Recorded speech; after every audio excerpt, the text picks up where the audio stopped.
Hi, my name is Mira Beck, and I'm here with another episode of Overnight Success TV, where I interview successful people about their journey to success so you can get inspired to get on your own journey and achieve your own success, whatever that means to you. And today I have a really special friend / guest of mine, Dr. Ron Eccles. Ron, welcome to the studio, and thank you for stopping by in person, because a lot of the interviews are done through the TV, and it's just me and Skype, and people show up on television, so you're here in person. I love that. And Ron also named or nicknamed the Success Doctor, so I'm sure we're gonna touch on that a little bit. But you are up for an awesome experience, an awesome talk show today. So Ron, let's just dive right in. Let's do it. First, let's talk about that whole Success Doctor. That's a big title. And how did you come about it, and what made you get on your path to success? Well, it's been about a 35-year journey so far. And what's really interesting is that to get up and call yourself something like the Success Doctor is a real challenge in the beginning, because how do you really deserve a title like that? Right. Well, I become very comfortable with it, and I was speaking on a stage years ago, about 10 years ago, and a friend of mine, Bob Diamond, who I was speaking on the stage, started calling me the Success Doctor. And I began to own that title simply because of this. I tell people this very humbly: I am not the most successful person you'll ever meet. My goal is to work towards being that, but I'm not there. It's because about 35 years ago, I discovered this thing called personal development. You see, I wanted to be successful so bad. So I began studying successful people, successful businesses, and success principles. And I have been absolutely committed to that for 35 years now and counting. Wow, that's pretty awesome. So tell me about and I'm a doctor by background, so that way it kind of matched, right? That's right. So chiropractor, right? Yes, sir. Yeah. So tell me, first of all, before we dive into your story, what was your upbringing like? Like your parents, did you grow up in the entrepreneurial environment, or were your parents kind of the old-fashioned workers that maybe more discouraged you from doing any of this than supported you? What was your upbringing? Yeah, well, I was born in Jersey City, New Jersey, and my dad worked for the Port of New York and New Jersey Authority, one of the largest corporations in the world. Type but thing, my dad was he worked in kind of maintenance. Oh, So my father was a blue-collar worker. Blue collar. He came out of the Depression era. So did my mom, and they both worked as laborers their entire lives. Sure.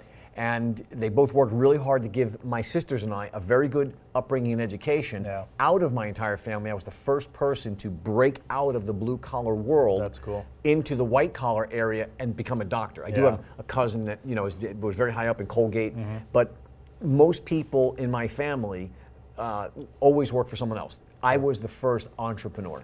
That's awesome, and that's a lot of similarities, because same thing for me, factory workers.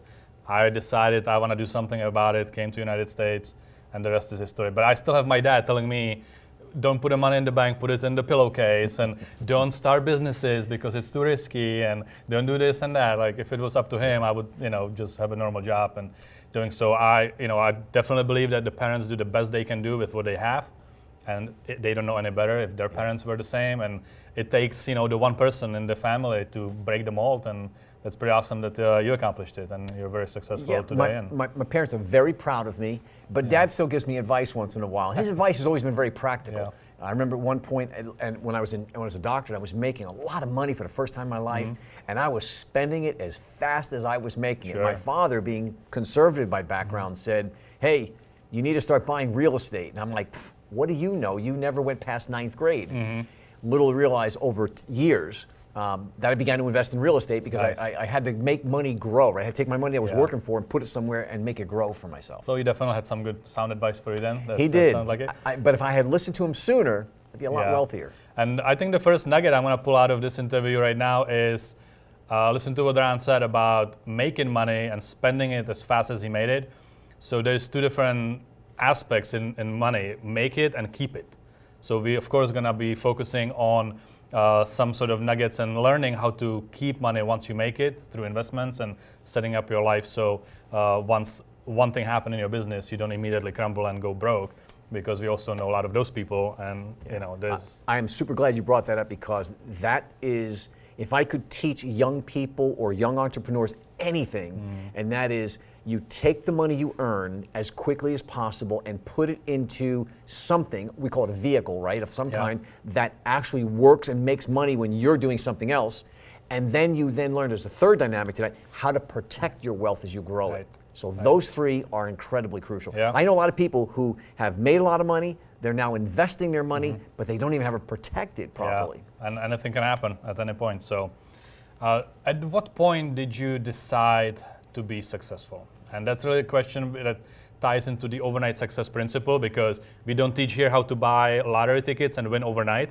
The overnight success, in my definition, is the moment you decide you want to be successful and you start taking action toward your success. So that's, to me, is already successful. The money, whatever the result you're looking for, the freedom and all that stuff, comes as a result of you deciding and taking the first step. So tell me about at what point in your life did you decide to study success? I was in college after my freshman year, and here's what I tell people, that from grade school to middle school to high school to my freshman year of college, I made the top half of the class. Possible. Because I was in the bottom half. I was learning disabled. I was lazy. I was absolutely underperforming. I was the underachiever.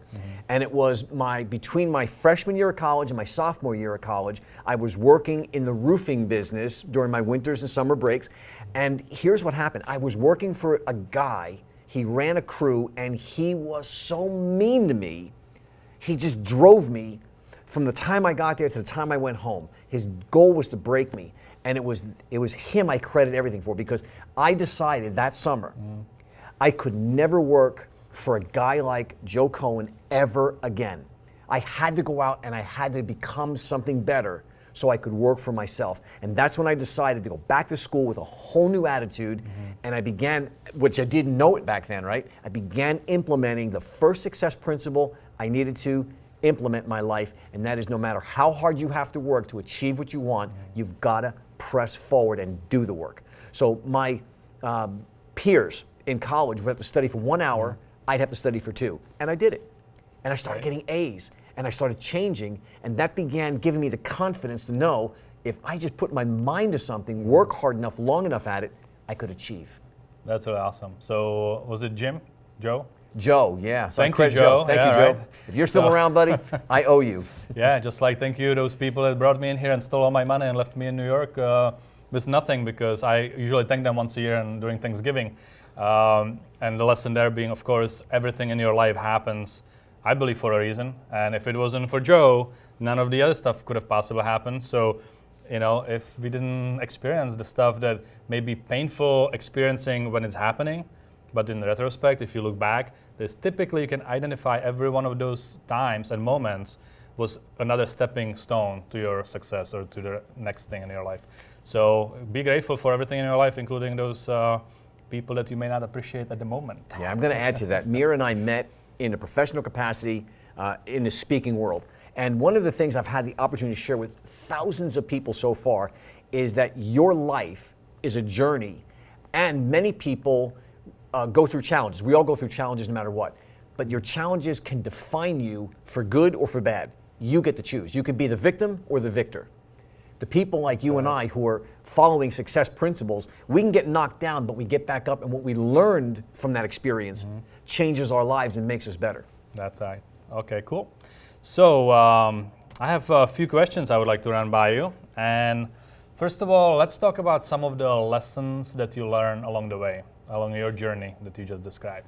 So you already mentioned if you had to go back with your finances, you would start investing probably sooner than you have. But just think back and identify for me some of the lessons that you picked up, that if somebody that's really young, maybe starting out right now, if they do, they can probably speed up the journey to their success. This one is easy. This is like setting somebody up to hit a home run, because I speak about this from the stage quite a bit. And I tell people there are 4 principles you need to understand when it comes to building success. You get any success in life, you follow these 4. Now, I didn't create these or invent these. I've taken them from other people. I've repackaged them, and I give it to you my way. Number 1, you've got to figure out what you want. Get clear about it. Write it down. That's the first thing. Most people cannot hit what they cannot see. I tell people, if I blindfolded you, walked you into a field, spun you around 10 times, got you disoriented, and then put a bow and arrow in your hand and asked you to pull the bow back, put an arrow on it, and hit a target 200 yards away, you'd think that was crazy. Yeah. But most people go through life trying to get success, and they don't even know what is it they really want. Yeah. So figure out what you want, and then write it down. Principle number 2, be willing to pay the price necessary to get it. First of all, it's difficult to get people to do number 1. Number 2, paying the price, that's where the rubber meets the road. Yeah. That's where people are going to come up against that challenge, and they're either going to back away from it or they're going to press through. And pressing through is kind of like earning the right to get to that next level. Sure. So that's principle number 2. Principle number 3 is you must be willing to pay the price necessary to achieve it, but that price has to be paid upfront and in full. That's right. That's key. There's no layaway plans on success. You've got to put the work in. I know it says overnight success, but we all know that, and I always joke around, I said, I'm a 10-year overnight success. That's right. And because most people don't even know who you are for the first 10 years or whatever that might be. It could be shorter, but till you hit that stride, that tipping point, you got to really get in there and grind it out and work. Yeah, there's a subtitle in my book, the Overnight Success book, that I'm still in process of writing. Overnight success in the 14 years leading up to the night. Yeah. So that's exactly what that's he's true. saying. And it's funny, the older we get, the more perspective we have looking backwards. And we these things we heard when I was in my 20s, right? Yeah. Now I'm in my 50s, going on 60, and I realize these things are very true, right? So I said it was 4. I said number 1 is figure out what you want, write it down. Number 2, be willing to pay the price necessary to get it. Number 3, there's no layaway plans. You've got to be willing to pay it up front and in full. And then number 4, I think is critical, you got to have faith. Yeah. Now, the question I hear from people who are younger, they say, well, how do I have faith? I said, one of the ways to have faith, believing what you cannot see already, is to just look backwards in your life or study other people who've already done it. And if you see people who have overcome so many adversities, so many obstacles to achieve great success, you realize you can do the very same thing. That's pretty awesome. So hopefully you wrote it down. And these are great principles. I think your number 1 principle about basically goal settings, I can't remember if it was Brian Tracy or Zig Ziglar. I don't want to give credit to the wrong person, but there's some statistics about, I think there's about 3% of people write their goals daily. And the 97% of the people work for those 3%. So I love that. I'm sure there's some truth to that statement. Well, the principles I was just talking about, I learned a lot of those from Brian Tracy. There's some great people out there. And here's one of the real principles. You don't need to reinvent the wheel. That's right. There's so many people out there who are so bright, have written, learned, and teach great information. And I know we're going to be talking about this. So what do you do to actually grow and get their information inside of your life so that it works for you? That's right. So awesome. Now, I want to talk about your why. You're really big in why. I know you have a very clear one, so I'm going to kind of set you up for that.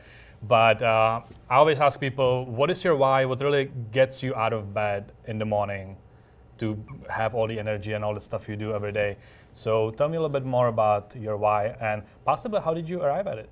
Okay, well, number 1 is that I hear people talk about their why a lot, so I want to make sure we are on the same page because there's different definitions. I separate my passion and my purpose from my why. And here's how I do that. My passion and my purpose is, I believe, why I've been put on this planet.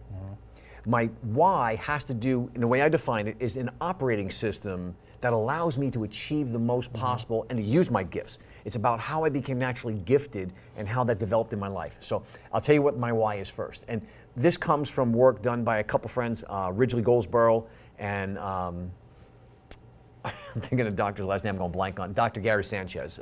Both very great guys. I learned from these fellows the 9 different whys that they talk about. My main why, in other words, my operating system, is to contribute to a greater cause. Every single day I wake up and I know I want to help people. I want to make people to become the best versions of who you are, who you were made to be. And the way I do that is I am great at learning information, distilling information from many sources in business, in life, health, different areas, and then creating a very great way to communicate it, teach it, and help you implement it in your life so it saves you thousands of hours of work. Yeah. Now that's my why. My purpose that gets me up and makes me move every day is I believe that I've been put on this planet to help inspire, empower, and equip people on how to become the most successful version of who they are. So it goes back Really to cool. success again. Yeah, that's great. So at this point, if you don't have your why crystallized and you can't really answer this question, I would suggest take a moment and start thinking about it. I know that in life there is different phases of life. So a lot of times when people are young, they just want to work, and it's all about careers and kind of, I think Russ Whitney describes the warrior stage of life. And then once you get older and you start thinking a little bit differently, I know it happened to me around my 40s, 38 to 40, and I know a lot of people around the same time frame, they start transitioning into kind of the bigger purpose and just get out of the grind and go. So if you can get to that point sooner than 40, that would be awesome, and I think we would have accomplished a lot at this interview. So think about your why, what gets you motivated, what gets you out of bed every morning, and what is your purpose in this world. And once you can get the answer to that question, I guarantee you will probably become way more productive as well. So we talked about what gets you out of the bed every morning. Now let's talk about your typical day. I just know that everybody's interested in different routines people have, and maybe some people can pick some nuggets from your day. So what do you do daily? Super. Well, hold tight, and the first thing I want to explain to everyone listening right now, and that is, it has taken me, I'm 58, I'll be 59 soon. It's taken me this long to develop the muscles to do the things that I do every single day, and I mean it metaphorically. So don't think that you listening to me, you have to do this right away. It took me years to get like this. So here's my typical day. I wake up very early in the morning. I become a very early morning person. My wife and I usually go to bed early, wake up early. And when I wake up, the first thing I do is I want to spend the time getting my mind and my heart where I want it to be. So for me, in my faith as a Christian, I spend a lot of time praying. So I don't get out of bed until I've been prayed up, so to speak. Then when I get out of bed, I have a routine, right? I get up and I put on my hot water for my green tea, because I drink a cup of green tea every morning. I drink a glass of water with apple cider vinegar and some lemon juice, so squeeze lemon. And then I begin my prayer and devotional time, reading and learning. Now, I'm setting my heart and my mind where I want it to be, because that's what's important for me. I'm not preaching to anybody here. I'm just telling you, you got to set your mind where you want it to be. And then I launch into usually some work of the day. And I always keep focus on what will get me the highest return on investment for the work I'm going to do. So I get very focused about what I'm working on, because we have a tendency as entrepreneurs to get scattered, and I face the same problem. Shiny object syndrome. Shiny objects, right?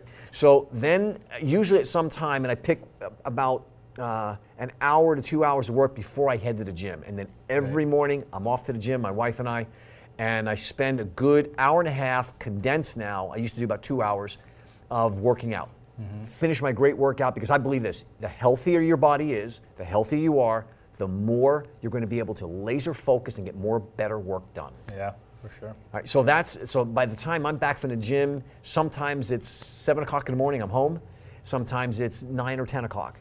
But whatever that is, I get a shower, I eat, I get my protein shake, I eat, and then I begin going back to my work. Or if my wife is back at the same time, we spend some time getting connected together so we can spend some focus time on our marriage. Great. Then throughout the day, we're working off my computer, I'm on phones, I'm doing virtual calls with my clients, and occasionally, or say more than occasionally, I'm getting on a plane somewhere and I'm meeting Mira at a foreign destination, I'm speaking on stage. That's awesome. So that's a really cool routine. It sounds like by 7 o'clock in the morning, you've done more than most people do in the entire day. So that's really inspiring. And I'm not a morning person, or at least I keep saying that. 5 o'clock for me is probably as early as I can make it, which even for some people, I'm sure 5 o'clock I'm going to say, I think most people think 5 o'clock is a morning person. It's a morning person. But I notice those days when I actually do that and go to the gym, by noon, I feel so accomplished. And the days where I'm slacking and sleep till 7 and just kind of don't do my typical routine, by 5 o'clock, I'm like drained and I feel like I haven't accomplished anything. Yeah. So having a morning routine, I think, or a daily routine per se, if you're not a morning person, you can do it some other way. But I think it's really important, and I've seen you, change over years as well, with everything you're doing for your health and your relationships and everything. So yeah, you brought up something really important. That is, if you can get a lot accomplished early in the morning, it really changes your day. And here's one of the principles I learned coming out of chiropractic school from one of my professors. He said, make a list of the things you need to do that day that are very important, and the thing that you don't want to do, the thing that you have the most resistant, that is you're just trying to make excuses for, do that one first. Do the hardest thing first, and then the rest of the day is so much easier. Guys, lock that in. That's a gem. Yeah, that is a gem. I think there's a whole book that I read a couple times, Eat That Frog. Eat That Frog. And Brian Tracy. Brian Tracy. It's a phenomenal book. If you haven't, I had it on Audible. I don't know if it's maybe less than an hour. Like, it's a quick read, but it definitely gives you some good ideas on how to accomplish that. And that's really important. Like, eat that big. Yeah, by the way, you don't need first. to eat a real frog. Yes. So, tell me about your books. If somebody was looking at starting a library of books that they will read multiple times, something that is kind of like the evergreen stuff that maybe you would recommend for everybody to have on their bookshelf, what would it be, 3 to 5? Well, I got to tell you, that's a really tough question. When you told me about this in advance, and I'm like, how do I narrow it down? So when I give you my contact information at the end, send me an email and I'll send you a list of books I put together for someone else, of books that are must reads. If you're going to grow a business and you're going to grow yourself, you got to have these books. Now, one of the ones, I know a lot of people love Think and Grow Rich by Napoleon Hill. I love the book, but it's not at my top. I think I've learned so much from it. We've talked so much about it. I just maybe take it for granted. That could be. One I love just as much as that one is Psycho-Cybernetics, or the new Psycho-Cybernetics by Maxwell Maltz, because it's so much about how your brain works. And it's about how your brain works to get you to success. I love how it does that. Be ready to read that one at least 2 or 3 times before you get it. Just like Think and Grow Rich. Some of these books are like the best books ever, but you do have to almost study them and read them multiple times versus just a quick read. But it's phenomenal. When we finish this, I'll talk about how I consume lots of books. That's great. And I'm a slow reader. I consume lots of books because I believe that your library should be so vast and so big, you should spend your life consuming information and then turning it into work, turning the information in there to something productive in your life. Because I heard this years ago from a guy, and he was from another country, Marco Rebel. I remember he said to me, to our group, he said that poor people have large televisions. Wealthy people have large libraries. Now I have both. Because I like television, right? Yeah, 17-inch TV surrounded by books. Yep. But my television time is limited to a certain time of the day, and I have to make sure I've really gotten all the other stuff in first. I had that quote at my meetings when I used to do the Glazer Kennedy monthly meetings. I used to have several quotes printed out by Dan Kennedy and other people, and I think Jim Rohn is the original source of that quote, but I loved it so much that it was one of my 5 boards that I used to have at every meeting, because it's so true. It's crazy how. But I like your way better in mind with the 17-inch TV and a whole bunch of books, so we can do both. Yeah. Now I can tell you, I have to go because I've read so many books over so many years. If I forget one, I'd feel so bad, but I probably will. But what's in my current status and my current things that I go through. If I find a book I really like, I go through it a number of times and I break it down so I can teach it to other people. One book that I absolutely love is called The Happiness Advantage by Sean Achor, A-C-H-O-R. He's a Harvard grad, and it's all about how, and because this ties right into it, because here's what most people do. They believe that once they are successful, they will be happy. Big one. Big one. And scientifically, absolutely proven that if you are happy first, your happiness leads to your success and creates your success. So, and happiness isn't just walking around like pie in the sky, but it's about real life and science behind the whole concept of build happiness, build the strategies to make yourself happy, and you will become extremely successful. So I love that book. And he has also Before Happiness. Awesome books. Beautiful. I haven't read those, and I will for sure. So, so those were books. How about influential people in your life? Whether it's, just mentors, or if it's actual people that... Different areas. So I'll give you an example. I spend a lot of time, because my wife and I both have a business/calling in the professional Christian entrepreneur world. We have an event called Roar. It's a sound lions and lionesses make to declare their territory. And it's about taking back the territory that's yours and being an influence for the principles you stand on every day so you can really help other people in their lives. And so there are mentors that I have in the Christian world. I love Andy Stanley. Love him. We listen to his podcast all the time. He's from Atlanta. But he speaks a lot to millennials, and he speaks to a lot of people who are believers, people non-believers. He speaks to all different kinds of people, but I love his delivery, and I love listening to him and learning. Stephen Furtick, a young dynamic pastor from North Carolina, Charlotte area. Fantastic. Now, and there's a whole host of other individuals. Yeah. Chuck Swindoll, old-time preacher who's not old-time. He's been around for about 5 decades, but the guy's incredible. So I've got these different mentors that I'm reading and listening to and learning from all the time. But then I have business mentors, Sure. right? Guys like, again, the Brian Tracy's of the world. Jim Rohn, Zig Ziglar's probably my overall favorite guy because I just love his heart. I love where the guy stood from. I love his principles and how he taught, and I love how he delivered his stuff. And those are, I mean, and the list goes on. I mean, if you have like 1 or 2 mentors, you're poor. You need to have a lot of different mentors. And again, here's the thing: some of your mentors might be dead. Yeah. And some of your mentors may have never met you and know who you are. That's great. So, yeah, awesome. I want to talk to you about some keys to success that would be unique to you, that you've identified or you use. And let's touch on all aspects of life. Let's talk about business, health, happiness, relationships. So let's kind of like maybe give me 1 or 2 keys in each area that you would recommend to people that are, let's say, married in a relationship, that have a business, that working on their health or want to be healthy. Okay. So something specific to you. All right, let me go back, because Dr. David Phelps is a good friend of mine, and I've actually spoken on his stages and been part of his inner circle.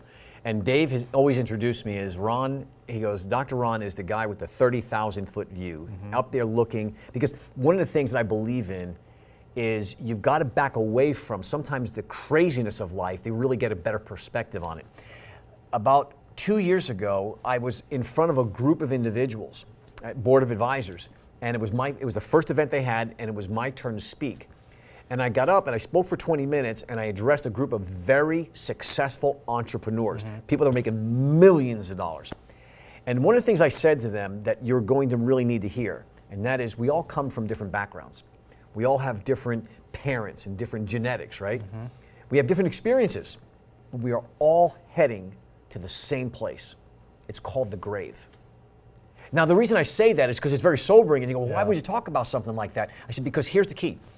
If you are fortunate enough to live to a very old age, and studies have been done interviewing older people, and no person in their right mind who is on their deathbed ever says, I wish I would have made more money. Yeah. I wish I had more cars and bigger homes. And they always talk about how they wish they would have built more love into their relationships in life, because that's the true treasure you leave behind.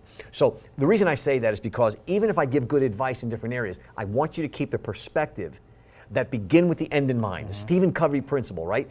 Take your life all the way to the end. Picture how you want your eulogy to be, what people will say about you, and be genuine about it. What impact and legacy are you going to leave behind?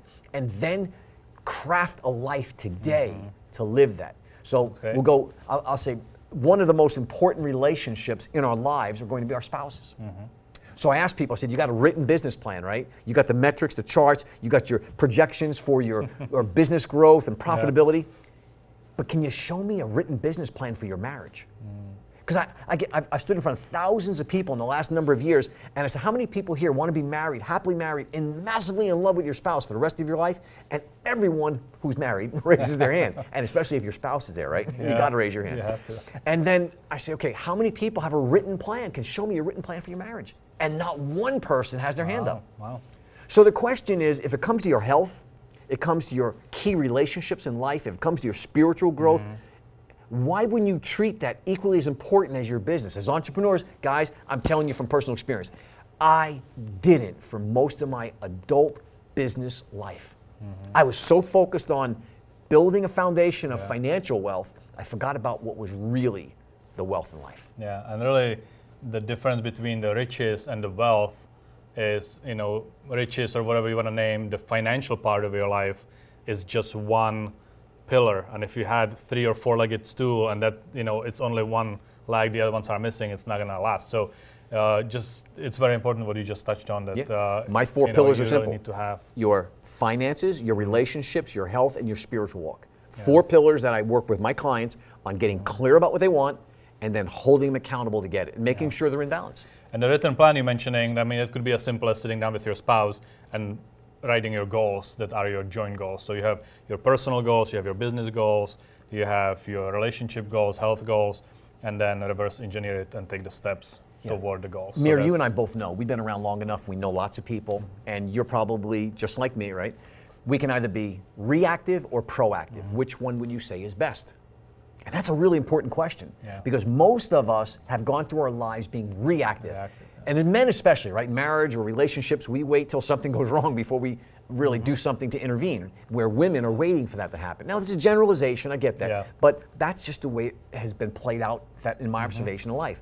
I believe we need to be proactive. If something's important to us, get clear about what we want, be proactive in building it and getting it. My wife and I spend every day, we will pray together, we will spend time together. If we're not, we will send love messages to each other. If I'm out of town, the love messages really pick up. Sometimes you can't read them to anybody else because they're just between us. But we spend time purposely building love into our lives, because our goal is to be massively in love for the rest of our lives. And something you probably don't know about me, I've been divorced, and it was a very painful time of my life. But I gotta say, I have been blessed. I feel like I've won the lottery with my wife, but that love wasn't built by accident. Sure.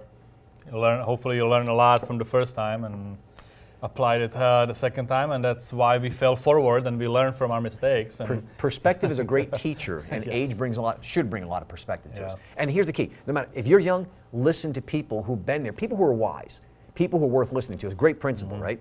Listen to wise people, seek their counsel. There's so many great, smart people, written great books about it you can read. Yeah, for sure. So you already touched on it a little bit.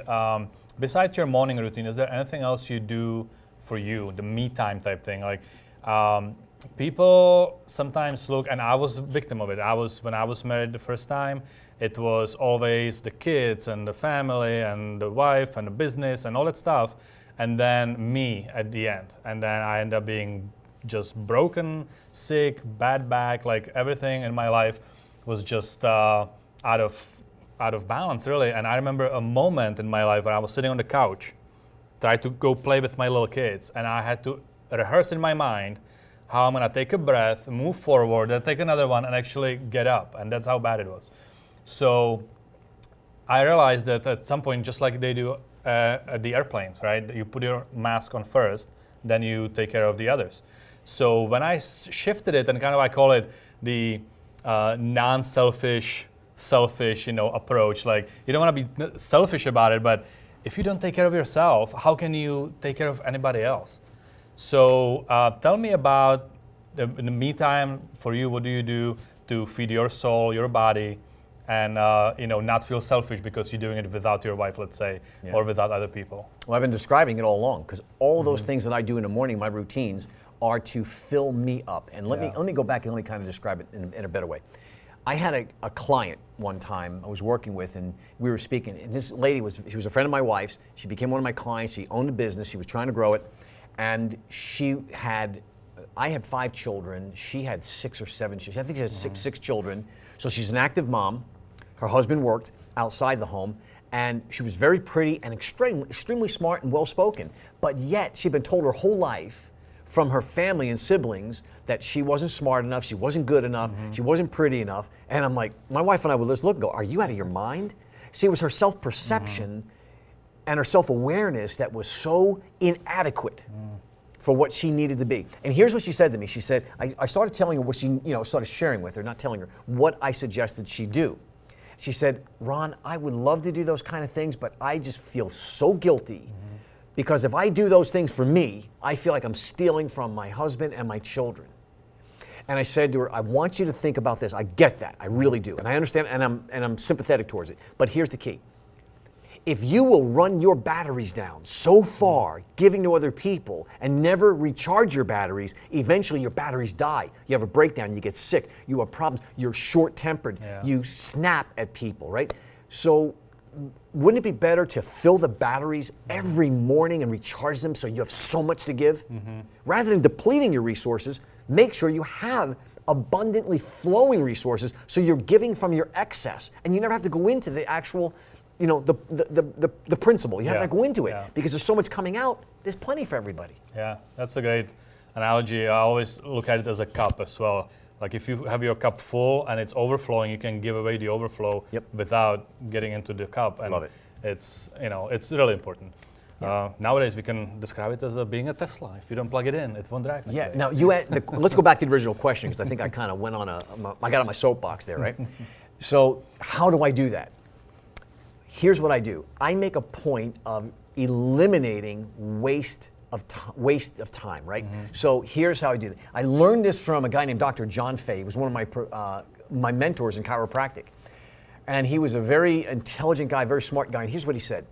If you will, back then it was cassette tapes, right? He says, if you will take an hour to 2 hours of your time and read or learn in your field in 2 years, you will be at the top of your field. Every 2 years, you also, and I've heard this from Brian Tracy, Zig Ziglar, you will attain essentially a university level education. Well, I can't tell you how many educations I've gotten. I've gotten 100 degrees, right? Because here's what I learned. When I'm driving in a car, and I'm going to spend 5 to 8 years of my life sitting in a car, and so are you. So are you just listening to music, jamming around, and maybe there is a time you just relax and decompress. But for me, relaxation is I'm learning. On my way up here, I'm listening to Anthony Robbins, right? I love some of his stuff on business. I listened to Richard Branson's book in the gym this morning on audio. I'm a huge audio person. Why? Because when I'm working out in the gym, I can listen to an audiobook. When I'm walking, I'm driving, I can listen to information. I can't read, right? That wouldn't be wise, but I can listen to lots of material. And that way we're taking downtime and making it productive. Or useless time and making it productive. That's and awesome. That's the way I get charged up. That's the way I fill my batteries nonstop. Again, I'm listening to spiritual information. I'm reading the Bible. I'm reading devotionals. I'm filling myself with what I want to put in. Absolutely. Right? Because if I'm putting and programming in, it comes out. That's cool. And I'll give you one quick little tip. I don't know if you're doing this, but when I started listening to books on Audible, there is a nice little speed control, and you can actually go more than one speed. And I realized, I think it was the Eat That Frog book when I did double speed on that and even tried higher. But basically what I realized, there was about 5 minutes when my head was kind of like about to explode and it was too much to follow and it was just this feeling. But within a few minutes, suddenly this calm just came in and it sounded like a normal speed. And then from that point on, if you have a 4-hour book, you can get it done in 2. Or you can do 1.5 times speed, whatever. But give it a try because your productivity level is going to go. I'm so glad you mentioned that. I forgot. I listen to all my audiobooks at 1.5. If I listened to them at just 1 speed, I think I would have to stick sewing needles in my eyes. I couldn't handle it because it's too slow. I tried 2x. If it's something light, I could listen to it at 2x. But it sounds like Alvin and the Chipmunks pretty much to me. And if it's something heavy that I really need to learn, 1.5 is the sweet spot for me. And I think I'm at 1.5 right now too, and I agree with you. It's great. So the last couple of questions I have for you. I want to talk to you a little bit about time management, and we've touched on a lot of the stuff in your time frame. But how do you? Let's flip it from a different angle. How do you schedule your time? And is there anything, whether it's time blocking or some prioritizing, but how do you make sure that everything that's important to you, from the personal stuff to the business stuff, gets on your calendar? You have enough time to still put out fires if you need to. Tell me about how you manage your time. Well, I'll tell you how I manage my time. I use the same principles to teach my clients. That at the end of the week or the beginning of the week, like a Sunday or Friday, you should be sitting down planning out your week. By planning out your week, you have a better chance of controlling and getting more stuff done. So putting stuff, now I block time on my calendar. I use my iPhone, right? So I'm in there and I'm scheduling stuff. I put all my clients, all their times, right? Then if like in a day, I might put that day, I need to listen to this audio program. I need to read this. So I have things kind of mapped out and I leave chunks of time in between for the little stuff I need to do. And here's one of the important things. Do the hardest thing first, eat that frog first. Then before you even do that, before you eat that frog first, prioritize. Make a list of no more than 5 to 6 different things. The most important things you need to do. And here's how I put it. What is the highest and best use of our time? Yeah. Put those things in there and work on those things from the most important to the least important. Yeah. And don't forget, it's not just about business, not That's just about right. money, right? If your family is important, book and block that time Yeah. in. We're gonna say, my guess in your case would be you block your morning routines, your gym, and then you probably move on to the business. I don't even and- need to put those in my calendar It's because already- I'm there. yeah. Unless, because a lot of times I'll do my consulting work with my clients. Sometimes it's 6:30, 7:30 in the morning. Yeah. Because they want to get their day started. They book me at that time. Yeah, that's cool. And I noticed that also years back when I wanted to go to the Czech Republic, where I'm from, to visit my family, and if I didn't put it on my calendar, I sometimes skipped 2 years and I didn't go.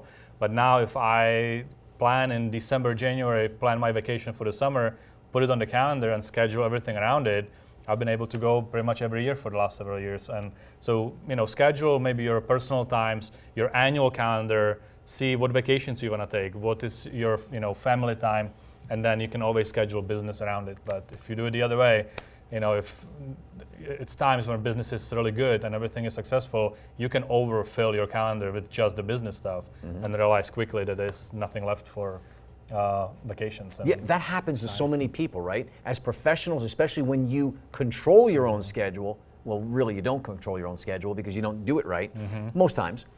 And if you sit there and go, well, what are my priorities? Well, my family's a higher priority than my business. Okay, book your vacations now. Yeah. Book your time.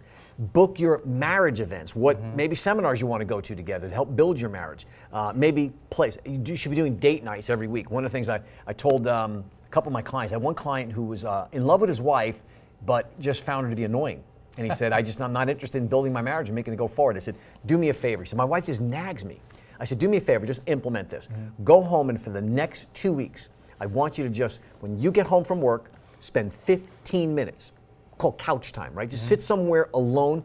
Kids are not allowed to interrupt. Yeah. No cell phones, no electronic interruptions whatsoever. And just look eye to eye and ask her, how was your day? And just sit and listen. And he called me a week later, not 2 weeks later, called me a week later and said, I don't know what you just taught me. He says, but it's revolutionized my marriage. My wife stopped nagging me. wow. He goes, we've had the best week in my entire marriage. He'd been married a long time at that point. Nice. So sometimes committing yourself to what's the most important thing and taking the time, like he never just went out and learned how to, create a greater Yeah. marriage. And it was almost forced upon him by his coach, me. That's awesome. Cool. Give me your definition of success. Everybody defines success differently. What is it in your life? Again, we'll go back to the principle I talked about before. You can't hit a target you can't see. If I go into rooms, how many people want to be successful? And everybody raises their hand and says, what is success? So I ask them this question all the time. So I already have the definition, right, in my mind. I believe success is this, is your ability to achieve or hit a target in one or more of the 4 areas of your life. Your finances, your health, your relationships, and your spiritual walk. To me, that is success. Setting the goal, knowing where you want to go, and then achieving it. But you get to decide what that is. See, for you, Mira, maybe it's $100,000 a month that you need financially as a successful goal. And for someone else, it might be $5,000 a month. Yeah. Or maybe the guy that you heard about that won the lottery ticket and he's $5,000 a week, right? Yeah. But whatever it is, you get to decide what that is. There's no right or wrong. That's right. You get to choose it. That's right. But you must choose it if you want to be successful. Yeah. So define your success. What is your definition of success? Because like Ron is saying, it is different for everybody. So look at your financial. How much money do you want to have either in the bank or coming in on a monthly basis from investment? Maybe a passive income. Maybe that's your deciding factor for success. But decide the money part. Decide how many vacations, how you want to spend your free time to feel accomplished and successful. So kind of look at all aspects, your health, where do you want to be health-wise, whether it's your weight, whether it's cholesterol level, whatever it is to you. But kind of look, like Ron was saying, in the future and close your eyes and just imagine if you felt successful, what would it actually look like? And then let's reverse engineer it and get to taking some action from some of the stuff we learned today, some of the stuff we learned in the other episodes of Overnight Success TV. So before we wrap it up, Ron, how can people that connected with you after this hour we've been we've been on the air. If they want to know more about you, want to connect with you, besides the screenshots of the love text messages that we're going to hack your phone and post below this video, what else can we share and put under the video? Well, here's what I like to do. I make this offer to people. Now, you've got to have a business because I'm a business coach. And I only have 10 slots. Right now I have 6 filled. I've got room for 4. And depending upon when you're listening to this, there might not be any, be changing, right? Yep.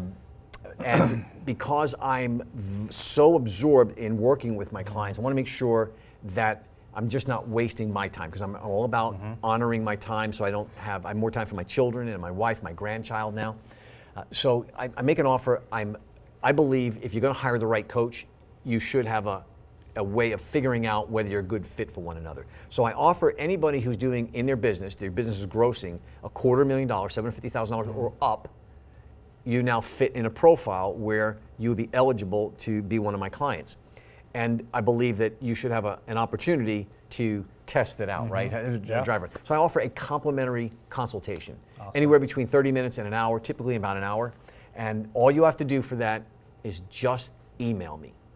My email is drroneccles@gmail.com, DRRONECCLES@gmail.com. Awesome. And just email me, say, listen, I'd like to set up a complimentary consultation with you, and then I'll be in touch with you and set it all up. Perfect. And you mentioned your Aurora event, so people that are local, if they want to attend, maybe we can put a link underneath the video to give them more information. Yeah, well, if they want information about Roar, send me a message to the same email address. Great. Because I haven't got the landing page built yet. Totally We've already done an event. We have our second one. I still have the landing page. The qualification for that is you must be a Christian business owner and already successful. Great. In other words, because you're coming to an event and you're bringing your spouse, if you're married. Because it's about walking that together and building out your clarity first about what you really want, getting clear, and then how to walk that forward in life. All right, lowering the divorce rate one couple at a time. I love it. So thank you so much for watching this episode. Ron, thank you so much for being on the show. Always appreciate you, my friend. And hopefully you got some great nuggets out of it. I hope to see you at the next episode next week. And till then, wake up and be successful.